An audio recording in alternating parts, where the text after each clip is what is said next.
The Man Who Reads to Her. The first drawing came home on a Tuesday.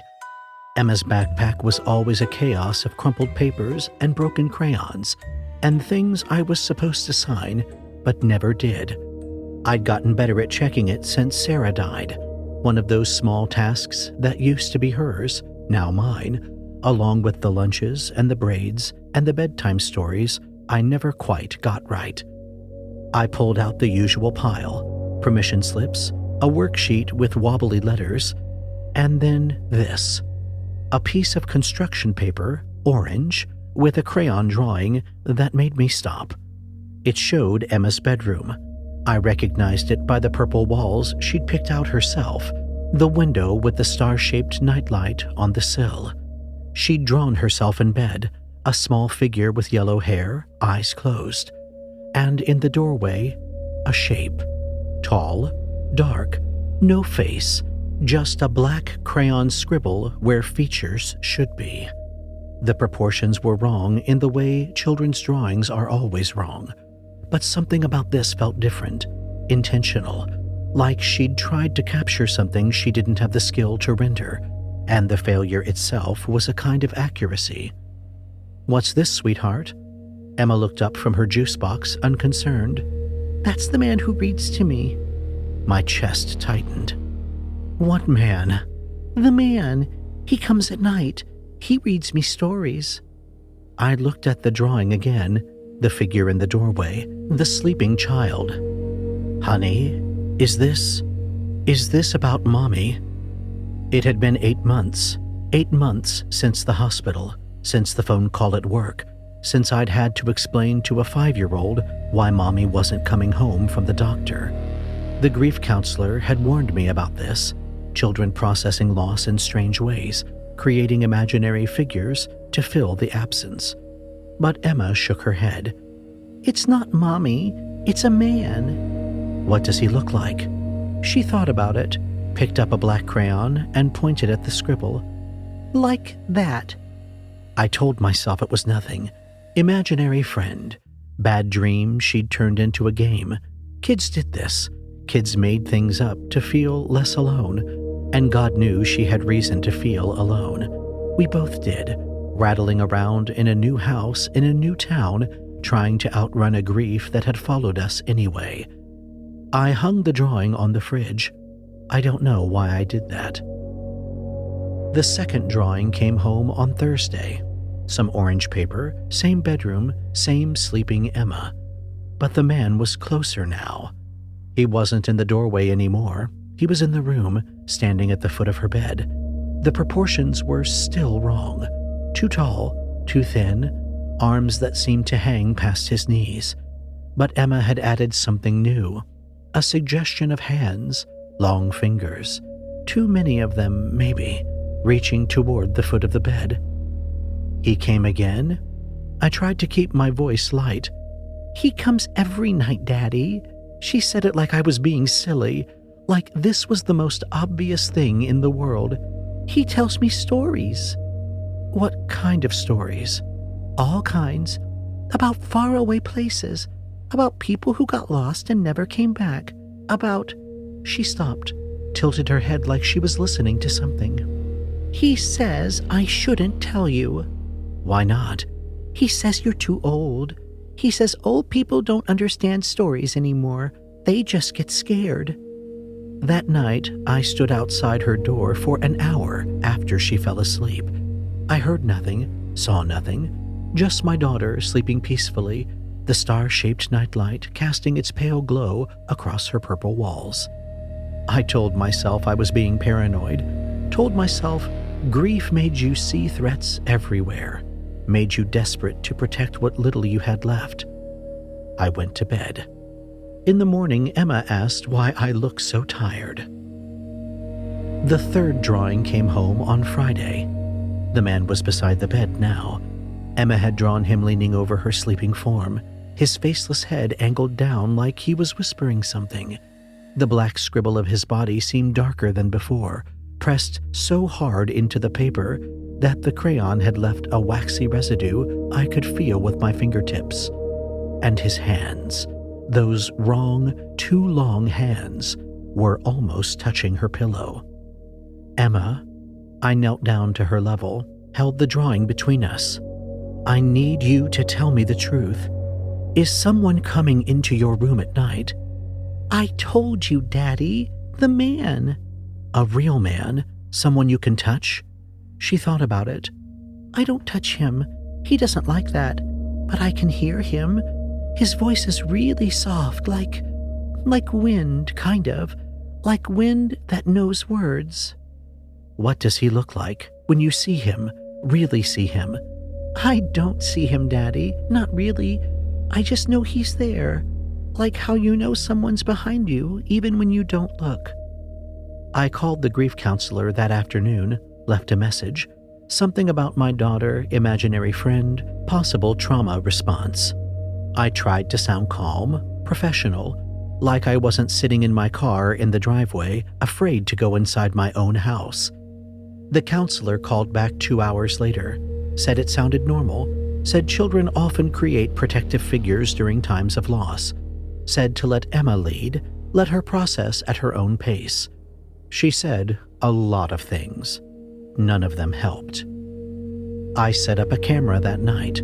Nothing fancy, just my old phone propped on her dresser, angled toward the bed. I told Emma it was so I could see her if she had a bad dream.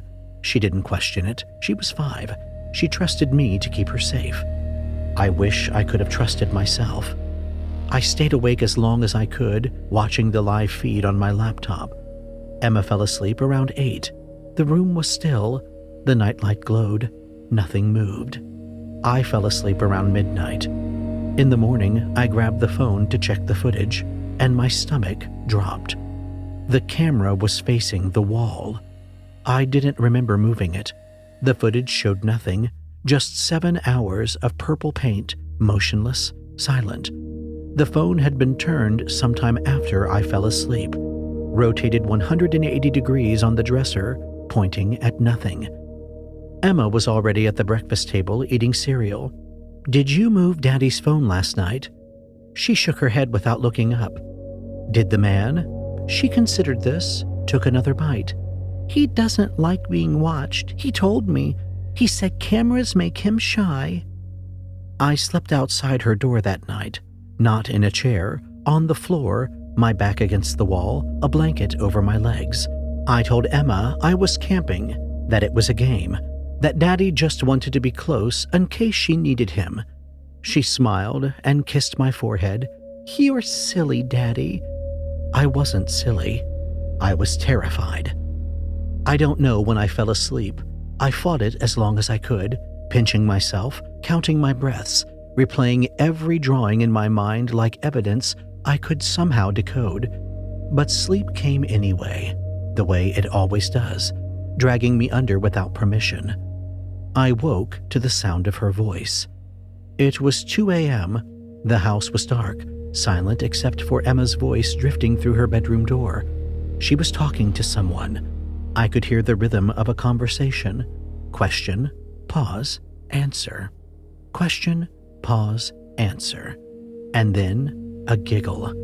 I threw the door open. She was alone, sitting up in bed, covers bunched around her waist, looking at me with mild surprise, like I'd interrupted a playdate. "Daddy?" "Who were you talking to?" "The man. He was telling me a story about a father who forgot how to sleep." She yawned. "He left when he heard you coming. He doesn't like you." "Why doesn't he like me?" "He says you're too old. He says old people taste like dust." I stood in the doorway, heart pounding, fists clenched. The room was empty. The closet was empty. The window was locked. There was nowhere for anyone to hide, nowhere for anyone to go. But Emma wasn't lying.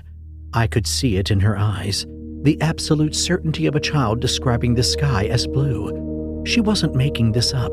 She wasn't processing grief. Something was in the room with her every night, and I couldn't see it, couldn't catch it, couldn't protect her from something that existed just beyond the edge of my perception. "Emma, pack a bag. We're leaving." "We can't leave, Daddy." "Yes, we can, right now. We'll go to Grandma's. He said you'd try to leave." She looked at me with something like pity. "He said it won't work. He said he's not in the house. He's in me now." The fourth drawing didn't come home from school. She drew it at the kitchen table Sunday morning, while I sat across from her with coffee I couldn't drink and watched her work with a kind of paralyzed dread. The paper was white this time, and the drawing was different. Just a face, filling the entire page.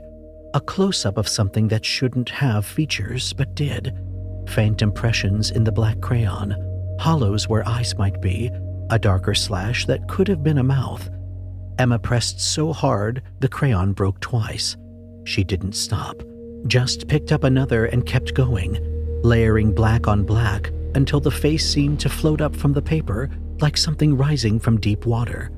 "That's him," she said when she finished. "That's what he looks like up close." I looked at the drawing, and somewhere in that darkness, I saw eyes. Not drawn, there were no white spaces, no pupils, nothing that should have read as eyes. But I saw them anyway, felt them seeing me back. "He's done reading to me," Emma said. Her voice was different, flatter, older. "What do you mean?" "He taught me all the stories, every single one." She looked up at me, and her eyes weren't right. Too still, too deep, like someone else was looking out from behind them. "Now, I'm going to read to you. Emma, sit down, Daddy." I sat. I didn't mean to. My legs just folded and I was in the chair, and Emma was looking at me with something that wasn't curiosity, wasn't love, wasn't anything I recognized from my daughter's face. "Once upon a time," she said, "there was a man who loved his wife very much, but not enough.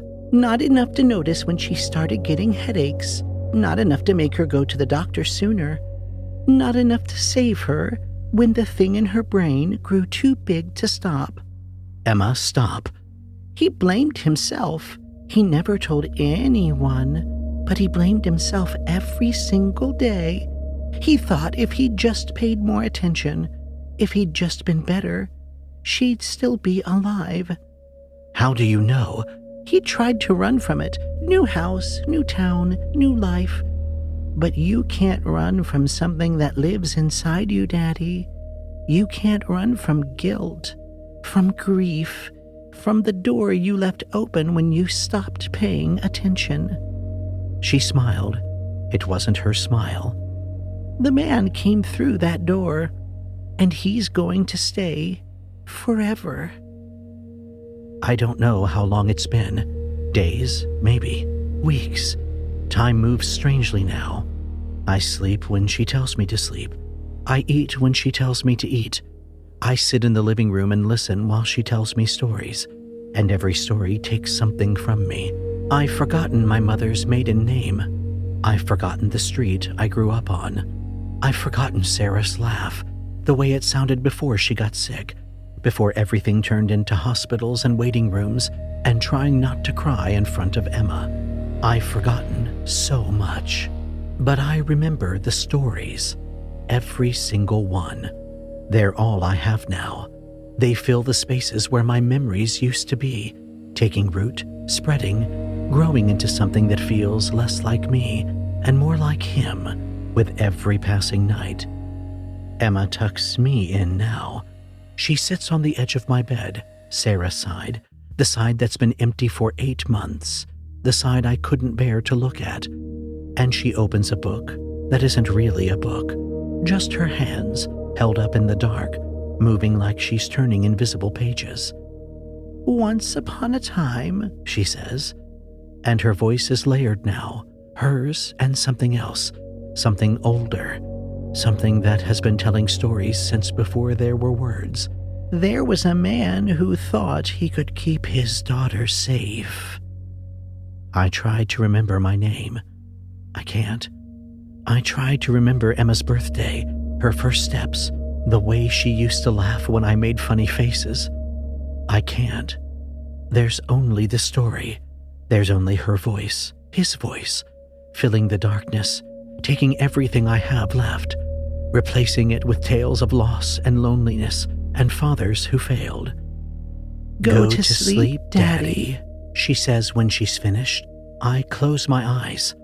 I don't dream anymore. There's nothing left to dream about. There's only the man, somewhere in the darkness behind my eyes, waiting for tomorrow night, and the next, and the next, and the next. "Sweet dreams," Emma says, and I hear him laughing soft and far away, like wind that knows words, like wind that knows everything, like wind that will never stop blowing.